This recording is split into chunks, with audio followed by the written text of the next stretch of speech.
Hyderabad real estate మీద చాలా మంది చాలా అపోహలు ఇవి అవి ఉన్నాయండి. హైదరాబాద్ ఒక్క సిటీ ఒక్కటే ఐ థింక్ అనదర్ 10 years లో I think it will explode. చాలా ఎక్కువగా పెరుగుతుంది. సో ఈ విషయంలో ఏంటంటే ఈస్ట్ లో కొనాలా, వెస్ట్ లో కొనాలా, నార్త్ లో కొనాలా, సౌత్ లో కొనాలా అన్నది ఏం లేదండి. అన్ని చోట్ల పెరుగుతుంది రియల్ ఎస్టేట్. అన్ని చోట్ల పెరుగుతుంది. ఓపెన్ ప్లాట్స్ పెరుగుతాయి అండ్ ఈవెన్ ఫ్లాట్స్ కూడా ఎక్స్పెన్సివ్ అవుతాయి.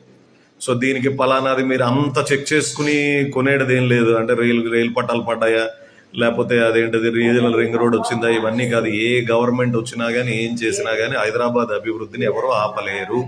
It is central to India.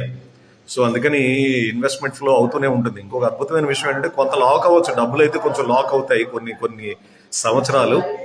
And అద్భుతమైన విషయం ఏంటంటే ఈ ఈక్విటీ మార్కెట్స్ ఎప్పుడైతే కొంచెం స్టెబిలైజ్ అవుతాయో ఈవెన్ రియల్ ఎస్టేట్ కూడా పెరుగుతుంది.